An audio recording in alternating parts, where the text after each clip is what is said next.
Muy bien, parece que se ha quedado el vídeo un poco cogido.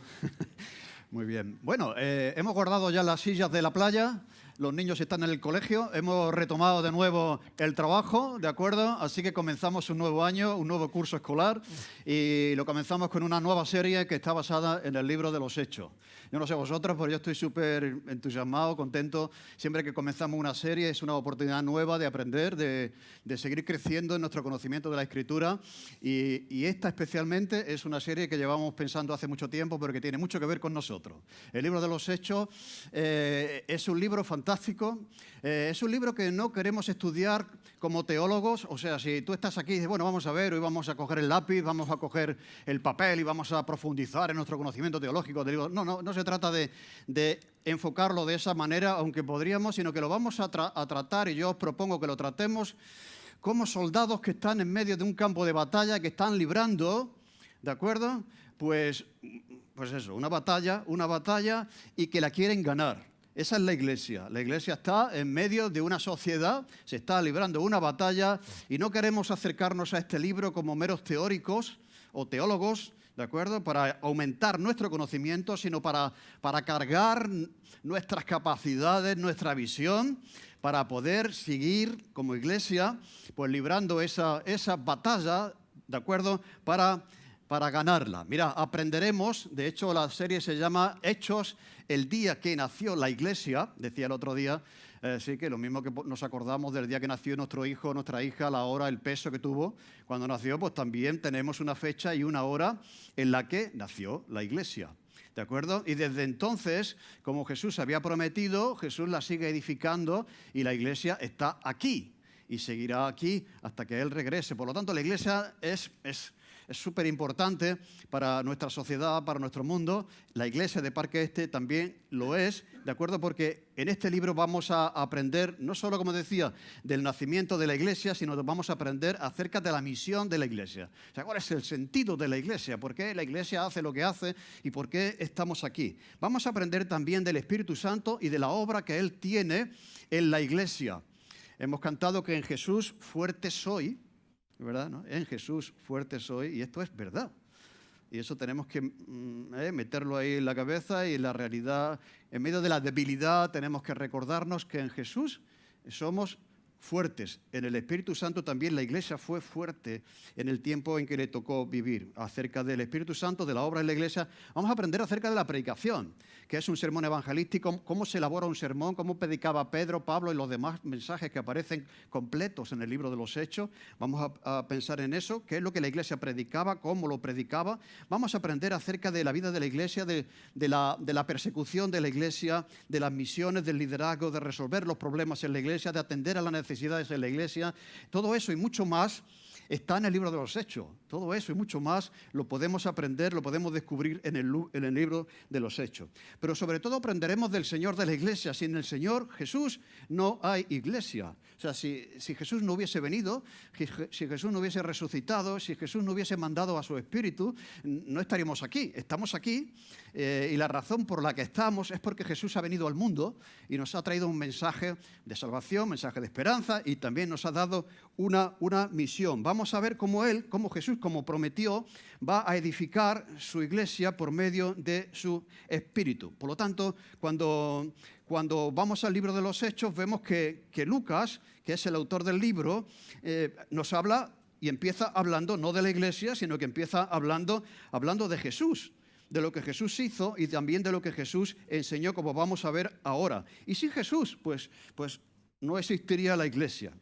Y sin Jesús no existió la Iglesia que estaba a punto de nacer, como recoge el libro de los Hechos. Mira, Lucas, que es el autor de Hechos, es un médico. O sea, no pensemos que la gente que es cristiana es ignorante, no está formada, son gente muy sencilla. No. Este era un médico en aquel tiempo, era una persona muy formada, una persona reconocida, una persona que se relacionaba con gente de la alta sociedad, como vamos a ver ahora también, pero era médico y era autor del Evangelio de Lucas y también del libro de los Hechos. Es compañero de viaje de Pablo, acompañó a Pablo muchas veces, pasó mucho tiempo con él, con el apóstol Pablo, y por lo tanto conoce de primera mano todo lo que él va a relatar de lo que hizo Pablo, de los viajes que hizo Pablo. El libro, de hecho, cuando vamos a mirarlo, abarca 33 años de historia. Cuando empiezas con el capítulo 1 es año 1, pero cuando terminas, al final, es el año 33. O sea, es un libro que relata la extensión de 33 años de historia del cristianismo en aquel tiempo, ¿de acuerdo? Entonces, recoge el libro desde que Jesús asciende al cielo, ¿de acuerdo?, hasta el año 63, hasta el año 63 después de Cristo. El año 64 fue el año en que la iglesia fue perseguida por Nerón. Si ese hecho, si el libro fuese escrito después del año 64, pues Lucas hubiese recogido ese hecho, que la iglesia fue perseguida por Nerón, pero no lo recoge, por lo tanto el libro se escribió antes. Mira, eso es una evidencia de por qué los escritos bíblicos están muy próximos al momento en el que ocurrieron, ¿de acuerdo? Todos los evangelios son testigos presenciales, los apóstoles son testigos presenciales de los hechos que relatan. Por lo tanto, hasta el año 63 abarca y comenta Lucas acerca de lo que pasó. Es un libro que va dirigido a Teófilo, que el nombre significa un amigo de Dios, que parece ser una persona de la alta sociedad romana que se había convertido, ¿de acuerdo? Y para confirmarle en la fe, para que supiese Teófilo de parte de Lucas que había creído y que había fundamento para su fe, pues entonces escribe el Evangelio de Lucas y también el libro de los Hechos, ¿de acuerdo? Con esa intención, pero también con la intención de confirmar y de informar a todos los cristianos, puesto que el libro de Lucas es un libro muy bien escrito, muy bien organizado, muy investigado. O sea, él se dedicó a investigar y a poner en orden todos los hechos de la historia, de la vida y de la obra de la persona de Jesús para que tuviésemos ese relato, ¿de acuerdo?, organizado. Por lo tanto, como decía, dirigido a una persona importante de la sociedad romana. Es un libro personal, por una parte, pero también es un libro histórico, porque recoge la historia de la Iglesia, el nacimiento de la Iglesia y el desarrollo de la Iglesia. Pero también es un libro apologético. ¿Apologético por qué? Porque está defendiendo la fe, la resurrección a Jesús, la enseñanza de Jesús, en medio de un mundo pagano, en medio de un mundo que estaba en contra de esa enseñanza. Por lo tanto, también puede ser un libro muy bueno para usar, en este sentido, en la defensa de nuestra fe cristiana en el día de hoy. Mira, se divide el libro en 3 bloques que van en torno al capítulo 1, versículo 8. Me seréis testigos en Jerusalén, Judea y Samaria hasta lo último de la tierra. Ese es el versículo central del libro de los Hechos y que nos da ya la estructura que va a seguir Lucas como siguió la iglesia. Jesús dice, primero Jerusalén, pues la primera parte del libro es el cristianismo en Jerusalén. Después, en segundo lugar, nos vamos extendiendo Judea y Samaria, no lo vamos haciendo todo de golpe, vamos poco a poco. Judea y Samaria, la segunda parte del libro va en torno al desarrollo del cristianismo en esa zona de Judea y Samaria, finalmente hasta lo último de la tierra. La primera parte del libro, el cristianismo en Jerusalén, recoge 7 años de la historia de la iglesia. Una iglesia que en 7 años fueron 1.200 y pico personas. O sea, el cristianismo en Jerusalén, lo que él narra, ocurre en 7 años, y en 7 años vemos una iglesia nacer, crecer y lanzarse al mundo. Porque el mensaje de Jesús para la iglesia de Jerusalén no era quedarse en Jerusalén, era ir hasta el último de la tierra. Vosotros podéis imaginar que el reto de Parque Este no es quedarse en el barrio, sino es alcanzar hasta lo último de la tierra. ¿Cómo vamos a hacer eso? No tenemos posibilidades, no tenemos medios. Hombre, nosotros si llegamos a los vecinos, en fin, aquí el cristianismo en el barrio, pero no, cada iglesia está llamada a llegar con el evangelio hasta el último de la tierra, en su generación. ¿De acuerdo? Muy interesante ese dato, que son 7 años. Después, en Judea y en Samaria son 10 años, lo que tardó en extenderse el cristianismo en esa zona, y finalmente hasta el último de la tierra, pues son 16 años, que hacen el total de los 33 que hemos dicho antes. Por lo tanto, vamos ya con esa información introductoria acerca del contexto del libro, vamos al pasaje en sí que queremos tocar en esta mañana. Dice, capítulo 1 de Hechos, versículo 1 hasta el 5. Dice, en el primer tratado, escribe Lucas, Teófilo, hablé acerca de todas las cosas que Jesús comenzó a hacer y a enseñar hasta el día que fue recibido arriba, después de haber dado mandamientos por el Espíritu Santo a los apóstoles que había escogido, a quienes también, después de haber padecido, se presentó vivo con muchas pruebas indubitables, apareciéndoseles durante 40 días y hablándoles acerca del reino de Dios. Y estando juntos les mandó que no se fueran de Jerusalén, sino que esperasen la promesa del Padre, la cual les dijo: oísteis también de mí. El Padre lo promete y el Hijo también lo confirma. Porque Juan ciertamente bautizó con agua, mas vosotros seréis bautizados con el Espíritu Santo dentro de no muchos días. El primer tratado, como he dicho, es el Evangelio de Lucas, y el segundo tratado, de hecho estos libros iban juntos, está dirigido a Teófilo con la intención de confirmar su fe, como he dicho, y porque probablemente era un cristiano nuevo, y también de confirmar la fe de todos los cristianos y también de la Iglesia. Estos dos libros, Lucas y Hechos, se van a convertir en el fundamento de la fe de Teófilo, se van a convertir en el fundamento de la fe de la Iglesia primitiva, junto con el resto del Nuevo Testamento también que se fue escribiendo. Pero quiero decir, ¿tú quieres sentirte seguro? Pues mira, léete el Evangelio de Lucas y lee el libro de los Hechos. Es el fundamento de la fe de los cristianos, de la fe de Teófilo, porque Lucas escribió ese Evangelio para que Teófilo, recién convertido, estuviese firme en su fe, y también para el resto de los cristianos. Por lo tanto, la fe de la Iglesia, que van a hacer dentro de pocos días, ¿cuál es su fundamento? ¿Cuál es su fe? ¿Qué cree? ¿Qué predica? ¿Sobre qué se sustenta?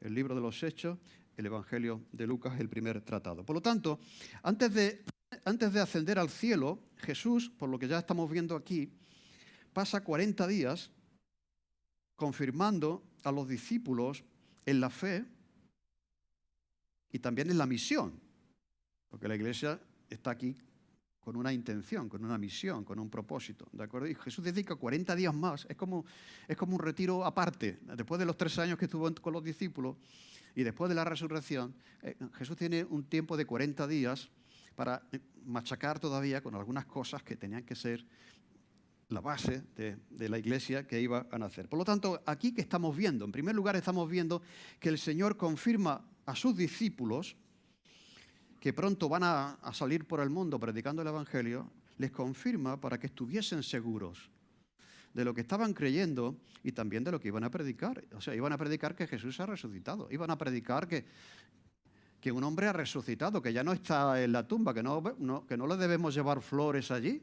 ni poner su foto, que ya no está allí. O sea, ¿y eso quién se lo va a creer? Pero los primeros que lo tenían que creer eran los que lo iban a predicar. Entonces, Jesús tenía que confirmarles que eso que él había dicho que iba a pasar, pasó realmente. Porque todavía algunos dudaban, dice el texto bíblico, como vamos a ver. ¿De acuerdo? Por lo tanto, aquí, antes de lanzarles al trabajo, a la misión, dedica un tiempo para confirmarles en su fe, para que puedan estar seguros. ¿Y de qué manera él los confirma? Mirad, aquí lo vemos, el pasaje nos lo dice. En primer lugar, él confirma la fe de los discípulos, la nuestra, la de Teófilo, cuando escribe Lucas, a través de la enseñanza. Es lo que hace Jesús, enseñarles. Dice que estuvo durante 40 días, dice que comenzó a hacer y a enseñar hasta el día que fue recibido arriba, después de haber dado mandamientos por el Espíritu Santo a los discípulos que había escogido. ¿De acuerdo? Por lo tanto, Jesús durante esos 40 días confirma su fe a través de las cosas que él había hecho, de las cosas que él había enseñado, y también dando mandamientos por medio, y aquí aparece por primera vez ya el Espíritu Santo.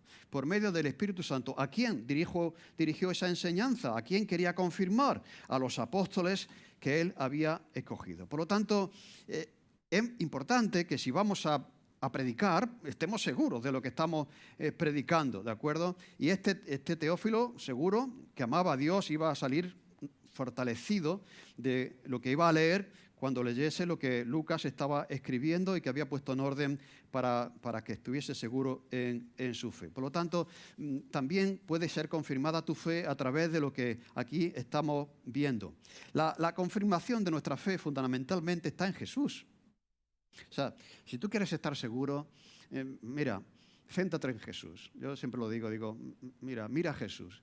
Lee los evangelios acerca de lo que Jesús enseñó y acerca de lo que Jesús hizo. Y después toma una decisión, ¿de acuerdo? Y verás cómo vas a estar seguro. Yo digo que la vida cristiana es difícil, la vida cristiana hay que crecer en ella, ¿de acuerdo? Hay que madurar, todo eso. Pero una persona que encuentra a Jesús ya no busca más. Estará buscando, bueno, ¿qué es lo que quiere el Señor de mi vida? ¿Me entendéis? Bueno, ¿cómo puedo yo crecer en mi fe? Hay muchas cosas que podemos buscar, pero la verdad ya ha sido encontrada. Ya dejamos de buscar porque hemos encontrado lo que siempre estábamos buscando sin darnos cuenta de que estaba en la persona de Jesús. Por lo tanto, esa es la confirmación de nuestra fe, dice Lucas, que es Jesús, lo que Jesús hizo y lo que Jesús enseñó. Y las dos cosas van juntas. Y las dos cosas deben ir juntas también en nuestra vida, lo que hacemos y lo que enseñamos. Lo que enseñamos y lo que hacemos. No vaya a ser que haya contradicción. Y vayamos a confundir a la gente a la que pretendemos enseñar, a nuestros hijos, ¿entendéis? A nuestros vecinos, a nuestros compañeros de trabajo. O sea, decía Calvino que lo que Jesús hizo y lo que Jesús enseñó es como una cuerda que se hace un nudo que van juntos, no se puede separar. La coherencia entre lo que decimos, lo que enseñamos y luego lo que hacemos en la práctica cada día. Así que ahí está la confirmación de la fe. Reflexionar en lo que Jesús enseñó y también en lo que Jesús hizo. ¿De acuerdo? Y eso va desde que nació hasta que ascendió al cielo. El Evangelio de Lucas recoge eso y también al principio del Evangelio del libro de los Hechos. Así que, ¿qué estaba enseñando Jesús a esos discípulos que escogió? Les estaba enseñando sobre el reino de Dios. ¿Qué es el reino de Dios? Es el gobierno de Dios sobre las personas. O sea, ahora quien reina en mi vida es el Señor. Su reino soy yo. Yo soy un súbdito de su reino. Dios está extendiendo su presencia, su poder en el mundo. Habrá un día el reino milenial futuro en el que establecerá su reino. Toda la tierra se llenará de la gloria del Señor, ¿de acuerdo? Como las aguas cubren el mar, pero ahora ya los que creen en Él forman parte de ese reino. Ya estamos en el reino y eso es lo que Jesús estaba enseñando acerca del reino de Dios que está extendiéndose y que se va a concretar, a concluir cuando Él venga. Y los receptores de esa enseñanza es a los apóstoles que había escogido. Pero dice que lo hizo. ¿Cómo hizo Jesús eso? Durante esos 40 días. Habló del reino y enseñó a sus discípulos. Dice que lo hizo en el poder del Espíritu Santo. Y aquí, amigo, esto es una de las cosas que tenemos que retomar, esa realidad, ¿de acuerdo? En el poder del Espíritu Santo. Es la primera vez que aparece ya el Espíritu Santo en el libro de los Hechos, luego va a aparecer más veces, ¿no? Así que podemos ver que Jesús enseñó en el poder del Espíritu Santo. Y si tú eres maestro y maestra, tienes que enseñar en el poder del Espíritu Santo. Y puedes enseñar no en el poder de tu sabiduría, en el poder del Espíritu Santo. Mira, Jesús nació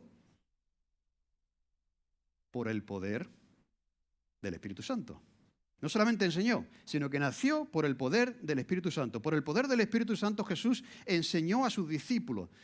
Por el poder del Espíritu Santo Jesús fue concebido. Por el poder del Espíritu Santo Él crecía y se fortalecía delante de Dios y de los hombres y era lleno de sabiduría y de gracia por el poder del Espíritu Santo. Por el poder del Espíritu Santo Él honró y obedeció a sus padres. Por el poder del Espíritu Santo Él vivió su oficio de carpintero. Como tú puedes vivir tu oficio, tu profesión, en el poder del Espíritu Santo, porque no estás solo. No dependes de ti mismo. Está a disposición tuya el poder del Espíritu Santo. Fue ungido por el poder del Espíritu Santo. Fue lleno del Espíritu Santo. Fue llevado al desierto para ser tentado por el Espíritu Santo. No fue tentado solo, estaba acompañado. Y resistió la tentación por el poder del Espíritu Santo. Como tú también puedes resistir la tentación por el poder del Espíritu Santo. Ay, no, yo no puedo, no, yo no. Sí puedes. Por el poder del Espíritu Santo. Enseñó, expulsó demonios, hizo milagros por el poder del Espíritu Santo, soportó el sufrimiento. ¿Por qué lo pudo soportar? Por el poder del Espíritu Santo. Predicó en el poder del Espíritu Santo. Perseveró hasta completar la obra que el Padre le dio por el poder del Espíritu Santo. Amó a todo el mundo por el poder del Espíritu Santo. como todos podemos hacer, libró conflictos espirituales por el poder del Espíritu Santo, oró en el poder del Espíritu Santo, escogió, entrenó y encomendó a sus discípulos por el poder del Espíritu Santo, murió y soportó la cruz por el poder del Espíritu Santo y resucitó al tercer día por el poder del Espíritu Santo. O sea, tuvo todo el tiempo. Y lo que Jesús hizo, lo hizo en el poder del Espíritu Santo. Y ahora Pablo nos dice que el mismo Espíritu que resucitó a Cristo de la muerte, el Espíritu Santo, ahora mora en nosotros. Así que la aplicación es clara. Mira, tú puedes enseñar por el poder del Espíritu Santo, puedes soportar la tentación por el poder del Espíritu Santo, puedes honrar y obedecer a tus padres por el poder del Espíritu Santo, puedes honrar al Señor por medio de tu trabajo por el poder del Espíritu Santo, puedes ser un buen esposo, una buena esposa por el poder. No quiero cansaros, pero lo habéis captado, ¿no? Eso, pues eso. Y eso es una verdad que a veces se nos olvida. O sea, la Iglesia cuenta con el poder del Espíritu Santo y lo que va a hacer lo puede hacer por el poder del Espíritu Santo. Aquí, amén. Aquí ahora sí entra bien. Entra bien. Ahora la Biblia lo está confirmando, ¿no? Así que, ¿cómo nos confirma Jesús? Pues, ¿y cómo lo hace con sus discípulos? Con la enseñanza, en primer lugar con la enseñanza. Durante 40 días, por el poder del Espíritu Santo. Debemos pedir el poder del Espíritu Santo. No solamente para tomar una decisión. Cuando vamos a tocar aquí, el grupo de alabanza se reúne, Señor, danos el poder del Espíritu Santo para hacer la obra en tu poder. El que va a predicar, el que va a enseñar a los niños antes de comenzar la clase. Señor, voy a enseñar, no en mi poder, no en mi sabiduría, no en mi conocimiento, en el poder del Espíritu Santo. Señor, tengo una prueba tremenda, tengo una situación difícil, estoy triste, estoy decaído. Por el poder del Espíritu Santo puedes superar esa situación. En segundo lugar, el Señor confirma a sus discípulos mediante la resurrección. Mediante la resurrección. A quienes también, después de enseñar, después de haber muerto en la cruz, después de haber padecido, se presentó vivo. Se presentó vivo con muchas pruebas indubitables, apareciéndoseles durante 40 días. Mirad, interesante esto. Jesús podía haber ascendido al cielo al día siguiente. He resucitado. Me voy. Se quedan un poco así. Pero lo que iban a predicar era que Jesús había resucitado. ¿Cómo iban a predicar algo tan incomprensible y que la gente, ¿de acuerdo? En primer lugar, tener el ánimo de predicar eso, si ellos no estaban convencidos de que eso. Por lo tanto, Jesús dedicó 40 días para recordar algunas cosas, enseñar algunas cosas que iban a ser la base de su fe y también para recordarles, ¿de acuerdo? Y demostrarles que ciertamente Él había resucitado, como era la predicación que ellos tenían que realizar. Jesús ha muerto, pero también ha resucitado. Así que la fe del cristiano y de la Iglesia y lo que predica la Iglesia se sustentan sobre la resurrección. Pero como no sea cierto que Jesús ha resucitado, estamos, como dice Pablo, somos dignos de lástima, ¿no? Así que Jesús tenía que confirmar ese hecho, porque eso iba a ser la base de la fe de los discípulos y de la predicación de la Iglesia. Entonces, si Jesús sigue en la tumba, no merece la pena ser seguido. Pero si viene alguien que es capaz de vencer la muerte, como lo hizo Jesús, ¿de acuerdo? Sí que merece la pena seguirle y declararle el Señor de tu vida, ¿me entendéis, no? Eso era una parte fundamental. Y por lo tanto estamos siguiendo a alguien que ha resucitado, El apóstol Pablo más adelante, cuando se convirtió, dice lo siguiente: además os declaro, hermanos, el evangelio que os he predicado. ¿Qué es el evangelio? ¿Qué es lo que él ha escuchado? ¿Qué es lo que él está predicando? El cual también recibisteis y en el cual también perseveráis. Es algo que recibimos, pero también algo que nosotros tenemos que perseverar en él y compartir y predicar. Por el cual asimismo, si retenéis la palabra que os he predicado, sois salvos. Si no, vais a creer en vano. Si no, creísteis en vano. ¿Y qué es lo que tenemos que creer? Porque primeramente os he enseñado lo que asimismo recibí, que Cristo murió por nuestros pecados y conforme a la Escritura, y que fue sepultado y que resucitó al tercer día conforme a la Escritura, y que apareció a Cefas y después a los... Eso lo vamos a ver ahora, ¿no? Pero veis, la resurrección. Eso es el Evangelio.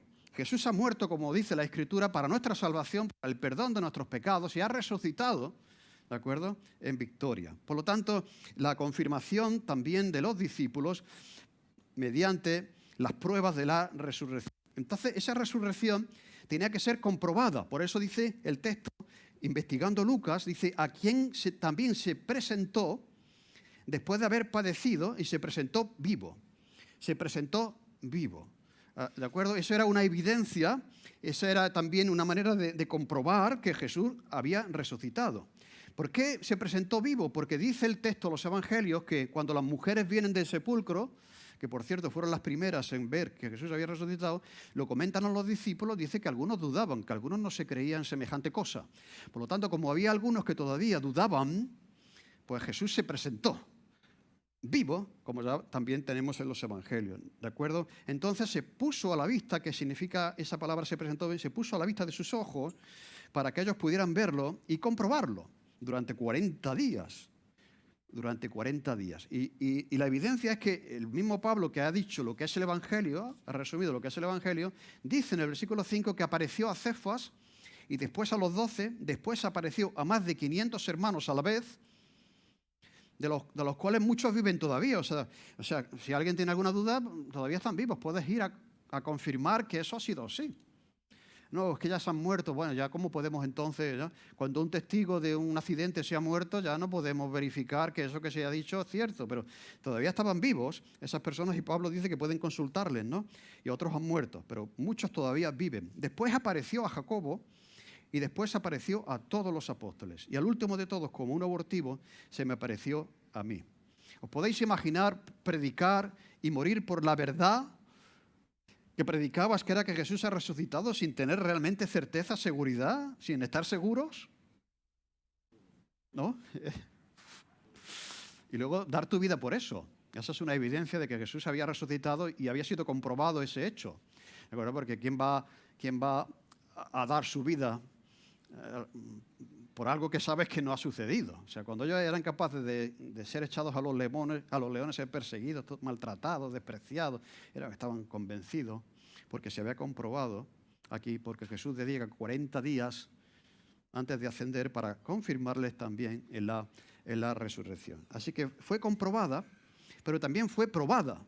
Dice, con muchas pruebas indubitables. No solamente se apareció, porque si solamente se aparece, podía ser una alucinación o una visión. Como cuando dice la gente, ¡ay, apareció la Virgen!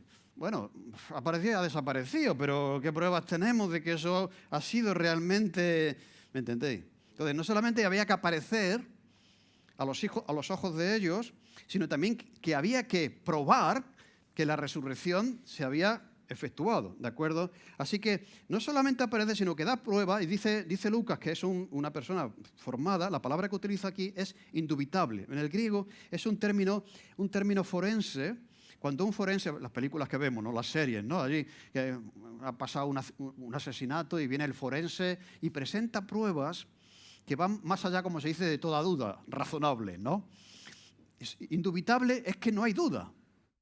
Y que va mucho más allá de toda duda razonable. Es que es una evidencia, es una prueba irrefutable. Es una prueba irrefutable que Jesús ha presentado a lo largo de esos 40 días de que ciertamente la resurrección no solamente es presenciada, comprobada, sino también que es probada. Por lo tanto, ellos tenían esas pruebas. No se trata de una alucinación que han tenido, no se trata de un sueño que han tenido. Yo he soñado que Jesús ha resucitado.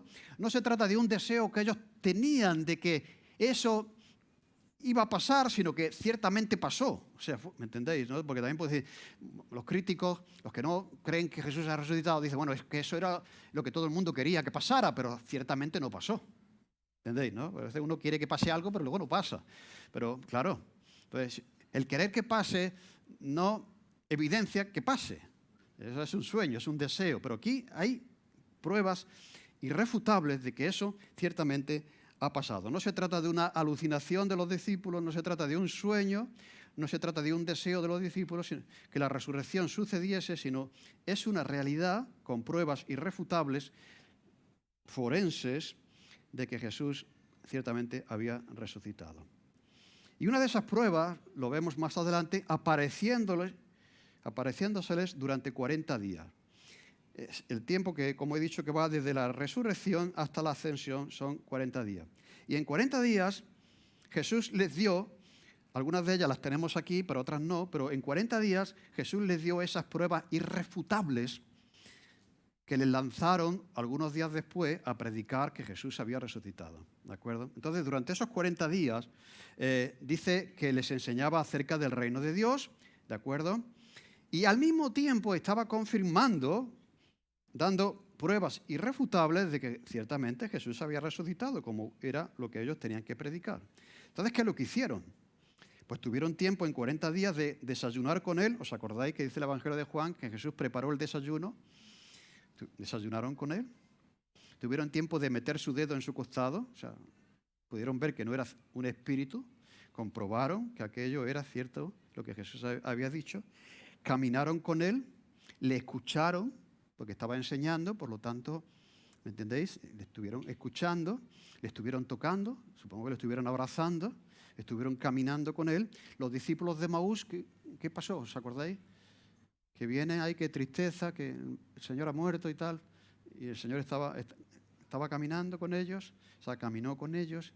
Y en ese tiempo, 40 días, les dio pruebas irrefutables. Así que el Señor también quiere confirmarnos, no solamente a través de la enseñanza y de los hechos de la vida de Jesús, sino también nos quiere confirmar nuestra fe a través de darnos pruebas irrefutables de su resurrección, por el poder del Espíritu Santo. Y finalmente, el Señor confirma también a sus discípulos mediante la promesa del Espíritu Santo. Mediante la promesa del Espíritu Santo. Punto número 1, para los que están en homilética, nos confirma a través de la enseñanza y de los hechos de Jesús. Número 2, nos confirma a través de la evidencia de su resurrección, que es lo que tenemos que predicar. Y número 3, nos confirma a través de la promesa del Espíritu Santo. Y estando juntos, les mandó que no se fueran de Jerusalén, sino que esperasen la promesa del Padre, la cual les dijo ya, que otra vez había estado enseñando eso, oísteis de mí. Porque Juan ciertamente bautizó con agua, mas vosotros seréis bautizados con el Espíritu Santo dentro de no muchos días. Dice el texto, en primer lugar, Lucas, que estaban juntos. Esta es la primera vez que aparece en el libro de los Hechos esa expresión, pero va a aparecer muchas veces más. De hecho, yo tengo en mi Biblia subrayado cada vez que leo en el libro de los Hechos esa expresión, estaban todos juntos, unánime. Esas tres acciones, todos juntos y unánime. Esta es la primera vez. Estando juntos, a todos juntos, les prometió, no a cada uno en su casa, sino cuando estaban juntos, les prometió el poder del Espíritu Santo, la promesa de que el Espíritu Santo iba a venir. Entonces, eso es algo fundamental. Estaban todos, estaban juntos y estaban unánimes. Y eso implica reunión presencial. Bueno, ahora que tenemos que hemos descubierto las iglesias online, y qué bien, ¿no? Yo me puedo conectar. Aquí con esta iglesia escucho la alabanza. Y aquí en esta iglesia, qué bien predica el pastor. Aquí voy a escuchar la predicación. Y nos vamos haciendo el menú a la carta. Eso está muy lejos de esto. ¿De acuerdo? Dice que estaban juntos. Y estar juntos implica reunión presencial. Si tú no estás... vamos a ver, si tú te vas a trabajar a Huelva, ¿de acuerdo? Y no estás con tu mujer al lado de ella, tú no estás junto. Tú le escribirás un WhatsApp y dirás, niña, que estoy en Alemania, ¿no? ¿Qué ganas tengo de que estemos juntos? Y te refieres a estar juntos, a estar al lado de ella. Hay una manera de estar, bueno, está en Alemania, pues puedes escribir un WhatsApp y ahora podemos ver, ¿me entendés lo que quiero decir? Cuando dice que estaban juntos, implica reunión presencial. Reunión presencial, porque no podemos servirnos los unos a los otros online. ¿Me entiendes? Por internet. O sea, el servicio se tiene que dar con la persona enfrente, con los niños enfrente, con los jóvenes, ¿me entendés lo que quiero decir? Entonces, estaban todos juntos. Y eso es fundamental. Si lo notáis, cuando el Espíritu Santo vino, lo veremos, no vino sobre cada uno en sus cosas y en su vida, vino cuando todos estaban juntos. Y además orando, estaban orando y el Espíritu Santo vino sobre ellos, ¿no? Pero, ¿me entendéis? Esto implicaba una reunión presencial y todos lo evidenciamos. O sea, todos teníamos unas ganas locas de volver a estar juntos. Porque ese estar juntos de los medios sociales no es realmente de lo que Lucas está hablando aquí. De hecho, mirad, la palabra iglesia, es una palabra tomada de la cultura de aquel tiempo que significaba gente que se reúne con un fin. Asamblea, una asamblea de gente que tiene un propósito, que tiene un fin. Entonces esa palabra se tomó, se retomó, no era una palabra que inventó el cristianismo, ya existía, pero se tomó para expresar lo que es realmente la iglesia. Son gente congregada, reunida, ¿de acuerdo? Un grupo de creyentes, de fieles, que tienen un fin, reunión de fieles. Si vamos a ser exactos con la terminología, con la etimología de la palabra, quiere decir que ahora mismo somos iglesia. Pero cuando nos dispersamos, no lo somos. ¿Me entendéis? Lo somos. Pero literalmente, iglesia significa congregarse, estar juntos, con un fin, con un propósito. Si estamos dispersos, si estamos desperdigados, ¿me entendéis? Formamos parte, somos iglesia, de la iglesia universal, todos aquellos que han creído, todo linaje, pueblo, nación, somos la iglesia universal. Pero la iglesia local hace necesaria estar juntos, que estemos juntos. Y esa es la definición de iglesia. Gente que se reúne, ¿de acuerdo?, con un propósito, con un fin. Por lo tanto, somos iglesia cuando estamos juntos. Cuando tú te desconectas de la iglesia, dejas de ser iglesia. Es así. Porque precisamente ser iglesia es estar juntos. Y cuando están juntos, Jesús les mandó que no se fueran de Jerusalén, sino que esperasen la promesa del Padre, la cual también oísteis de mí. Mira, aquí vemos lo siguiente. Cumplir la gran comisión implica irse, ¿no? Irse a Jerusalén, a Judea y Samaria, hasta lo último de la tierra. Irse. Pero ahora Jesús lo que dice es quedarse. No dice irse, sino es quedarse. De hecho, muchos creyentes piensan que las últimas palabras de Jesús a sus discípulos antes de ascender fue irse. Irse de aquí. Irse. No, irse por el mundo. No. Las últimas palabras de Jesús a sus discípulos es quedarse. Hasta que venga el Espíritu Santo para que después irse, hombre, irse por el mundo, ¿de acuerdo? Así que antes de irse hay que quedarse. ¿Con qué intención? ¿De acuerdo? ¿Con qué intención? Pues con la intención de recibir el Espíritu Santo. Y Lucas lo recoge, dice Lucas al final del Evangelio: hoy aquí yo enviaré la promesa del Espíritu Santo de mi Padre sobre vosotros, pero quedaos en la ciudad de Jerusalén hasta que seáis investidos de poder de lo alto. Y luego ya aquí, en el texto que hemos leído, de Hechos 1, 4, 5, lo vuelve a recordar. Estando juntos, les mandó que no se fueran de Jerusalén, sino que esperasen la promesa del Padre, la cual les dijo: oísteis de mí. Así que es muy importante esto, ¿no? Que el orden es muy importante. Tenéis que ir al mundo, dice Jesús, pero ahora tenéis que quedarse, tenéis que esperar. O sea, porque no vais a poder ir sin el poder del Espíritu Santo, sin ser investidos por el poder del Espíritu Santo. Entonces esa pregunta es: ¿por qué esperar cuando podríamos ir? ¿Por qué esperar? Pues porque vas a ir en tu poder, en tus posibilidades, pero no en el poder del Espíritu Santo, porque el Espíritu Santo tenía que venir sobre ellos, ¿de acuerdo? Así que hemos de alcanzar, de cumplir la gran comisión y de hacer cualquier cosa que hagamos, como lo hizo Jesús, en el poder del Espíritu Santo. No para que nosotros, hoy estoy esperando el Espíritu Santo para que yo poder alcanzar mis objetivos, para desarrollar mi potencial, para cumplir mis metas y mis sueños con el poder del Espíritu Santo. No, el Espíritu Santo ha sido dado a la Iglesia para que cumpla, no con tu misión, sino con la comisión suya, porque se trata de Él, no se trata de ti. Y esto, dice Jesús, es una promesa del Padre que también Jesús ha enseñado muchas veces. Y esto va a ocurrir, dice Jesús, dentro de no muchos días. ¿Cuántos días pasarían? Eso lo veremos la semana que viene, así podéis venir. Oye, ¿cuánto tiempo pasó entre lo que Jesús dijo y cuando el Espíritu Santo vino? La semana que viene, ¿de acuerdo? Así que espero veros a todos por aquí. Bien, entonces, concluyendo ya. Jesús quiere que estés seguro en tu fe. Si todavía no conoces a Jesús y quieres encontrar la verdad y estar seguro de que existe una verdad, investiga, lee los evangelios, lo que Jesús hizo, lo que Jesús enseñó, ¿de acuerdo? A través de la enseñanza de la palabra. Por eso es tan importante que leamos la palabra, que estudiemos la palabra, porque podemos estar seguros. Así confirma el Señor nuestra fe a través de lo que encontramos en su palabra. También confirmó a sus discípulos mediante la confirmación de la resurrección, las pruebas irrefutables que tenemos de que Jesús ciertamente ha resucitado. Y también la confirmación de que ahora no estamos solos, de que tenemos el poder del Espíritu Santo, es su promesa para poder cumplir su misión. Y esta es la gran noticia que tiene la Iglesia antes de que naciese. Todavía no había nacido la Iglesia, pero la gran noticia es que no iban a estar solos, como Jesús había prometido. Iban a tener poder de lo alto.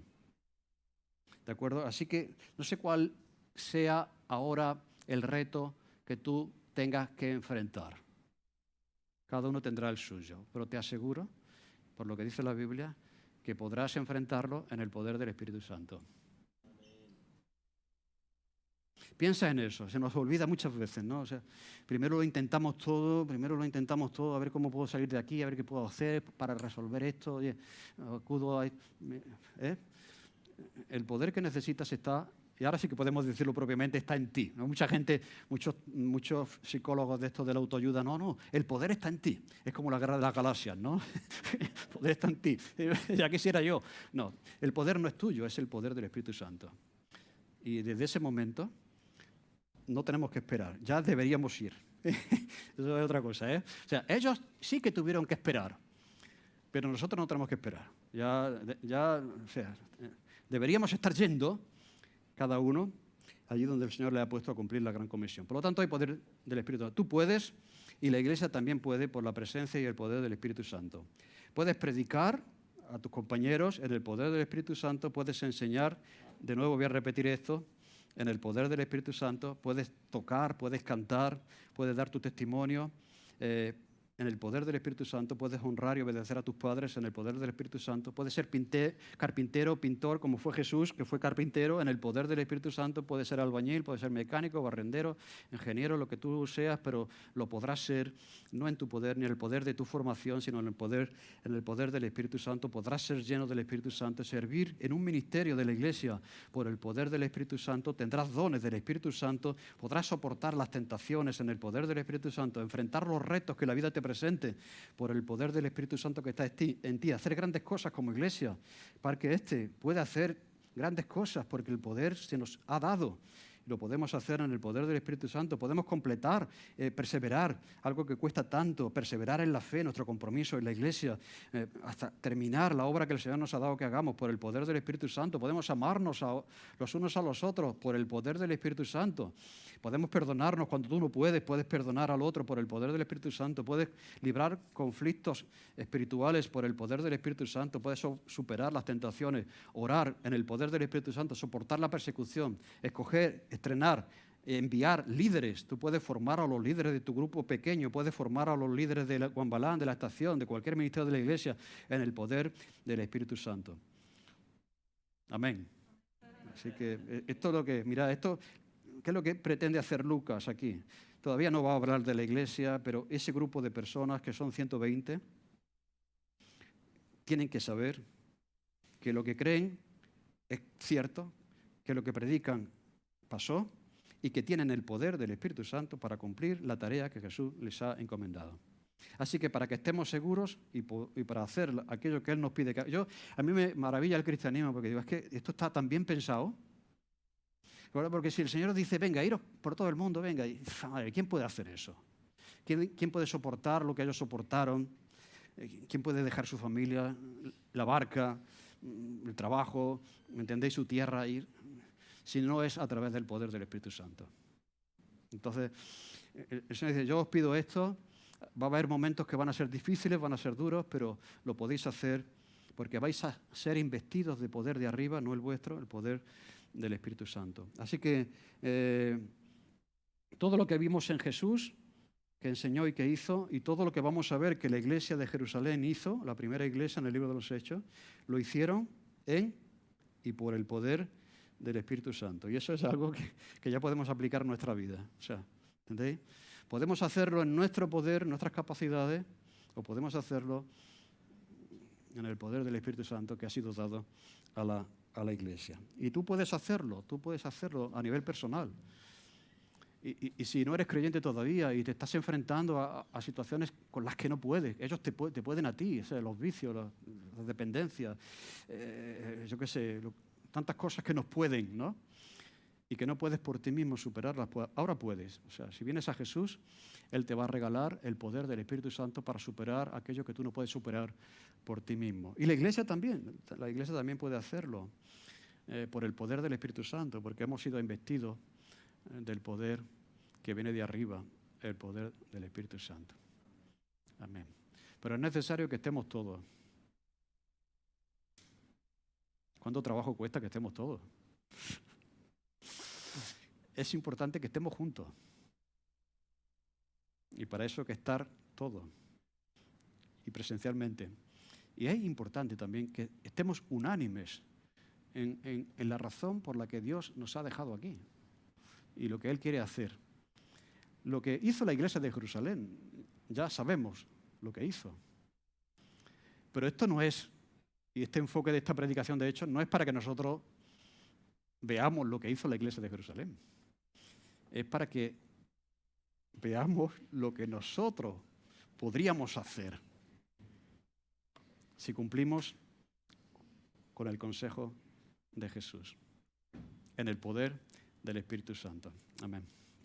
Señor, te agradecemos este libro, te agradecemos, Señor, esta confirmación de la fe que también necesitamos. Señor, ayúdanos a perseverar en tu palabra. Ayúdanos también a recordar y perseverar en el hecho demostrado de la resurrección. Un mensaje, Señor, que nadie ha predicado, solamente el cristianismo, que tú has resucitado.